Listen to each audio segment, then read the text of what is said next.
사연자분이 보내주신 이야기 시작해볼게요. 저는 어릴 때 집이 잘 살았었어요. 너무 어렸을 때라 잘 기억은 안 나지만 집도 크고 장난감도 많고 어머니는 집에서 항상 저를 반겨주셨고 바쁘신 아버지는 주말엔 항상 가족과 함께 시간을 보내던 그런 기억들이 그냥 어렴풋이 기억이 나요.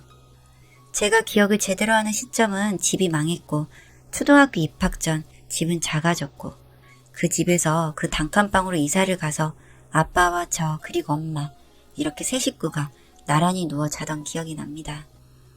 어릴 때라 부모님과 함께 자는 것이 좋았고 처음 경험하는 일이라 마냥 신기하고 좋기만 했던 것 같습니다. 하지만 전 학교를 가면 돈을 벌기 위해 아버지는 공사 현장 및 대리운전, 어머니는 가사 도우미와 식당, 밤낮 가릴 것 없이 어떤 일이든 돈을 벌 수만 있다면 아버지와 어머니는 일만 하셨습니다. 저는 저를 돌봐주지 않던 부모님 아래 제 공간 하나 없이 학원도 다니지 못하고 혼자 놀고 먹고 싶은 것도 이야기 한번 제대로 하지 못하는 집안의 환경 덕에 점차 불만이 생겨났죠. 어릴 때가 생각이 나면서 비교가 되고 변해버린 내 상황과 부모님의 모습에 점점 지쳐갔습니다. 어릴 때는 몰랐지만 그때의 저조차도 그 상황이 너무나 싫었는데 부모님은 얼마나 참담하고 싫으셨을까요? 그때 당시 부모님도 지치셨는지 아버지는 그나마 하던 일이 없는 날은 술을 드시며 그 단칸방에서 화도 내셨다가 우셨다가 종잡을 수 없는 행동을 하셨고 어머니는 한 푼이라도 더 벌어보겠다며 아침부터 밤까지 들어오지 않으셨습니다. 그때의 저는 그 상황들이 너무나도 싫었고 도망치고 싶었기에 점점 나쁜 친구들과 어울렸어요. 중학교를 막 입학했을 무렵 그 어린 나이에 다른 친구의 돈도 빼앗고 배도 피고 할 수 있는 나쁜 일은 다 해가며 시간을 보냈던 것 같아요. 그러던 어느 날 동네 슈퍼에서 계산대에 돈을 훔치다가 잡혔고 몇몇 친구들은 도망갔고 결국 저와 다른 친구 2명만 잡혀서 학교로 끌려갔습니다. 슈퍼 주인은 교복을 입은 저희를 보고 경찰에 신고를 하는 게 맞지만 보상받고 너네는 훈계 조치를 위해 필요하다며 학교로 끌고 가셨어요. 그때 같이 저와 끌려갔던 친구는 부모님이 바로 오셔서 변상금과 사과를 연신한 후 친구를 데려갔습니다. 담임선생님은 저희 아버지한테 전화했지만 받지 않으셨고 어머니도 받지 않으셨어요. 저는 그냥 붙잡힌 채로 계속 방치되고 있었죠.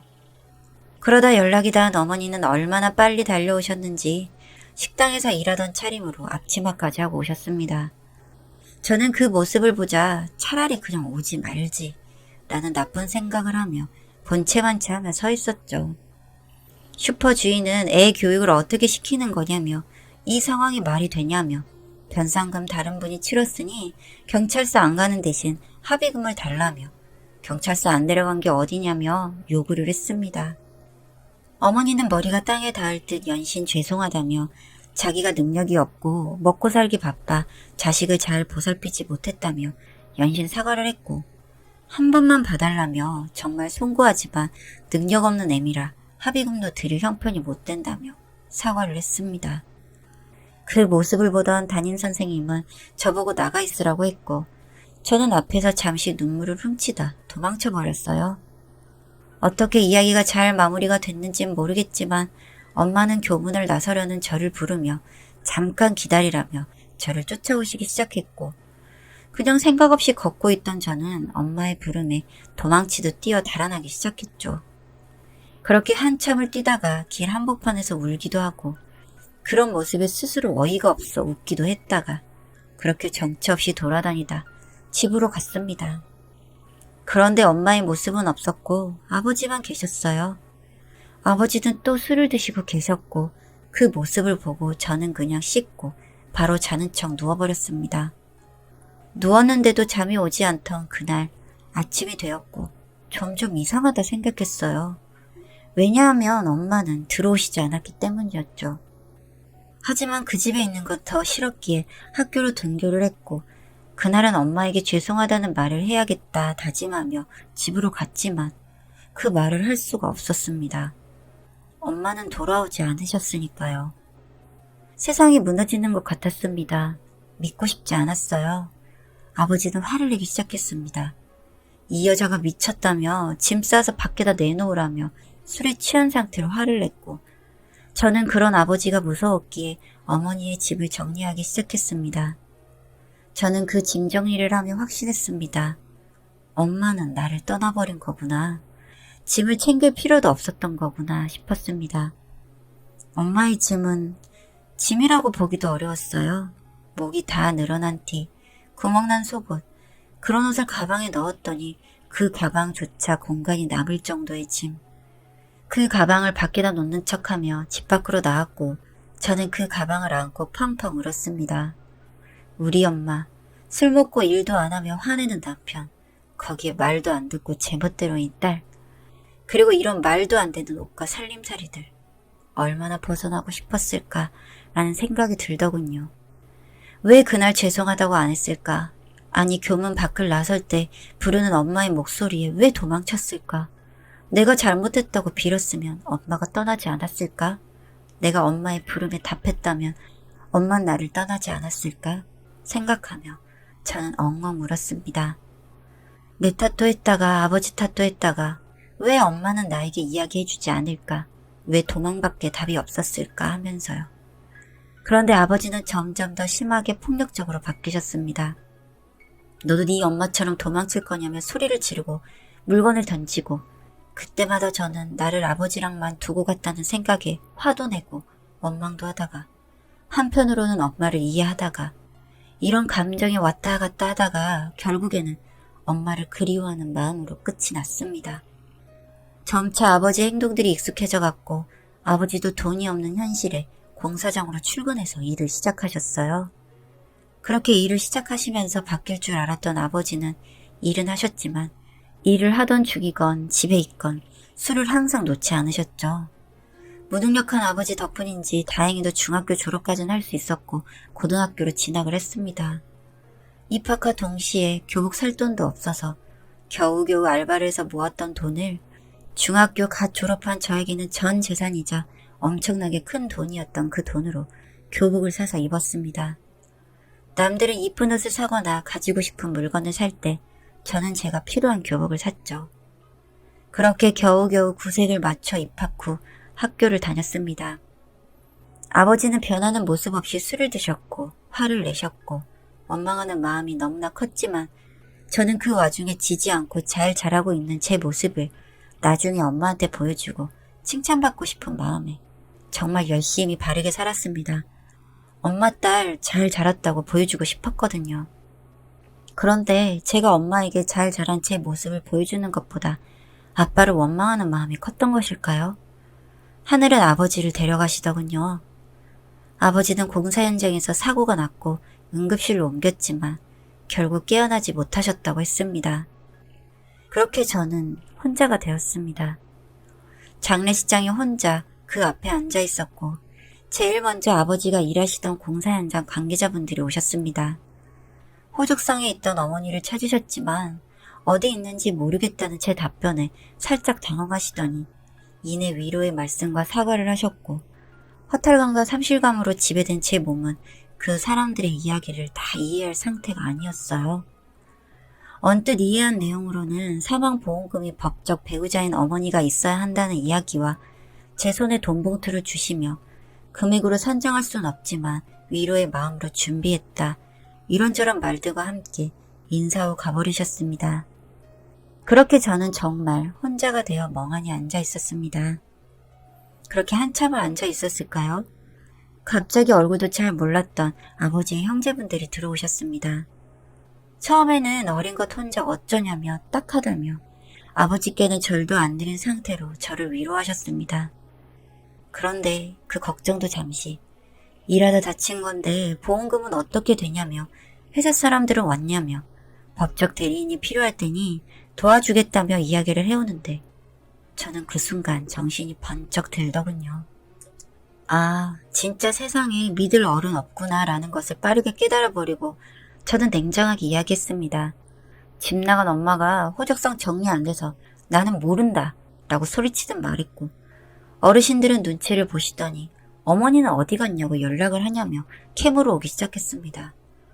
저는 악이 바칠 대로 바쳐서 난 어머니도 모르고 당신들도 누군지 모르니 나가라고 소리쳤고 저는 그렇게 혼자 장례식을 마무리했습니다. 위로금이라고 받았던 현금으로 월세를 내고 할 수 있는 알바를 해가며 식비로 충당하며 꿋꿋하게 혼자 남은 제 삶을 살아가고 있었습니다. 고등학교 3년 정도는 월세로 버틸 수 있을 거라 생각했지만 어린 나이에 세상 물정을 몰랐던 저는 공과금에 월세에 다달이 나가는 돈을 혼자서 감당하다 보니 알바를 해도 채워지지 않았고 월세방은 보증금을 다 충내버리고 졸업까지는 버틸 줄 알았는데 말도 안 되는 계산이었더라고요.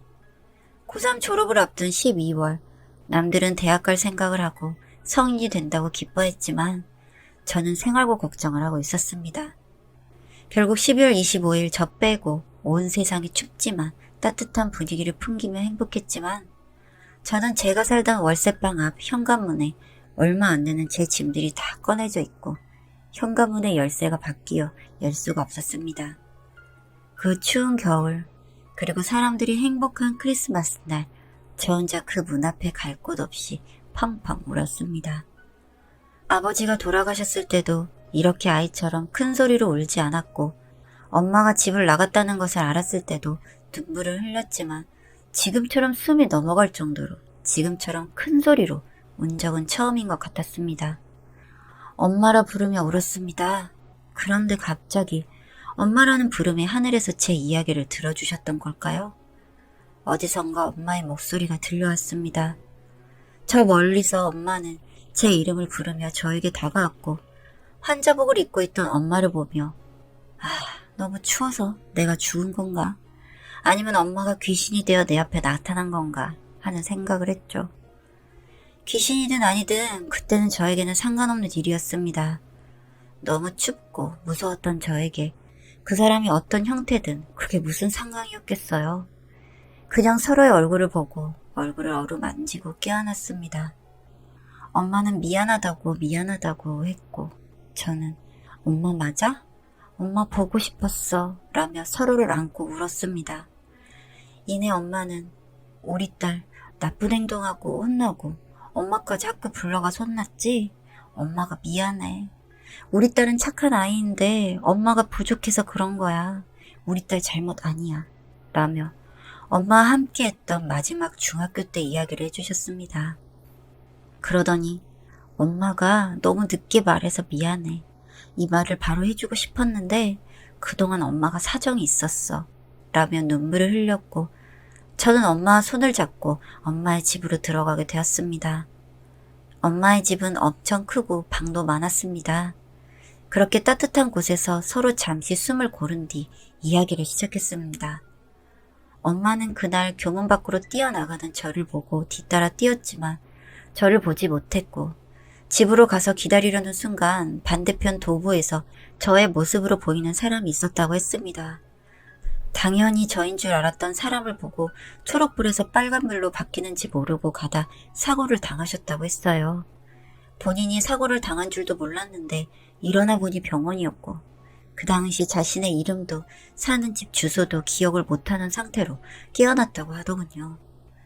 그런 엄마의 상태를 보고 걱정하던 사고 당사자분들은 엄마의 행색이나 차림새를 보았을 때 도움을 주고 싶다 생각하여 엄마를 본인들의 집을 임시 거처로 하고 치료를 진행하자고 했다고 합니다. 그리고 다행인지 행운인지 그분들은 여유가 많으신 분들이라 엄마에게 많은 도움을 주셨고 몸은 멀쩡해졌지만 기억이 없던 엄마에게 가서 도우미 일을 부탁하셨고 감사한 마음으로 그곳에서 일을 시작하셨다고 해요. 아무 기억이 없으니 엄마도 막막했는데 그렇게나마 일도 하고 돈도 벌고 그분들과도 많이 친해졌다고 했습니다. 그러던 중 저희 엄마의 음식 솜씨가 너무 아깝다면서 식당 한번 운영해보는 건 어떻겠냐고 제안을 하셨다고 합니다. 사고를 내신 분들도 참 좋으신 분들이었던 거죠. 여기까지 이야기를 들으면서도 저는 몇 번 심장이 떨어졌다가 마음이 따뜻해져서 뭉클했다가를 반복했는지 모릅니다. 그렇게 엄마는 식당을 운영하시면서 열심히 사셨다고 해요.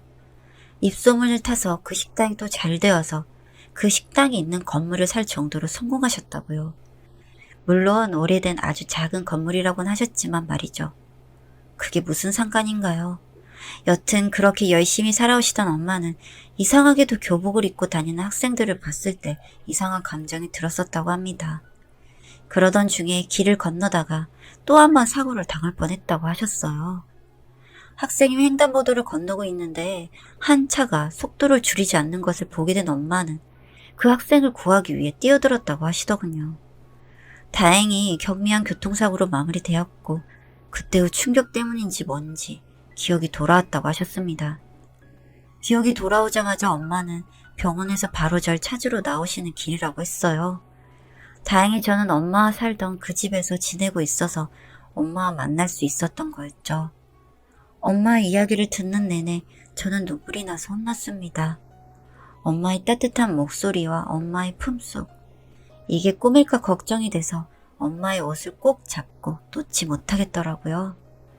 그렇게 엄마의 이야기가 끝나고 눈물을 흘리며 엄마는 저에게 어떻게 지내왔냐고 얼마나 힘들었냐며 안아주셨습니다. 저는 그 품 안에서 엄마가 집을 나간 줄 알고 오해했던 일부터 아빠의 사고, 그리고 엄마가 없었던 저 혼자만의 시간들을 이야기했습니다. 이렇게 들어줄 엄마를 다시 만나지 못할 줄 알았는데 엄마를 만나다니 너무 감사하고 심장이 두근거려서 잠을 잘 수도 없었습니다. 엄마는 제 이야기를 다 들어주시고 제 등을 쓸어주시면서 말씀하셨어요. 미안해 딸. 엄마가 함께 해주지 못해서. 엄마가 늦었지만 지금부터라도 우리 딸에게 모든 걸 다 해주고 싶어. 그러려고 엄마가 열심히 살았었나 봐. 이제부터 우리 둘이 정말 행복하게 살자. 그동안 너무 고생했어, 내 딸. 그 이후 엄마의 식당은 더 잘 되어갔고 저는 그동안 못했던 공부를 하고 싶어서 열심히 했습니다. 재수를 마음먹고 정말 열심히 했고 제가 원하는 대학에 합격할 수 있게 되었어요. 어학연수도 다녀오고 열심히 자격증도 따고 토익 공부도 해서 대기업에 취직도 했습니다. 저는 엄마에게 자랑스러운 딸이 되기 위해 엄마는 저에게 그동안 혼자 뒀던 시간을 보상해주기 위해 정말 열심히 살았던 것 같습니다. 저의 모녀는 앞으로도 이렇게 살아가려고요. 엄마의 소소한 기념일도 다 챙겨가며 서로에게 좋은 일이 있을 때 작은 케이크를 두고 축하도 하며 서로의 이야기를 매일 밤 들어주며 그렇게 살아보렵니다. 제 행복한 이야기, 제 전부인 엄마의 이야기를 들어주셔서 감사합니다.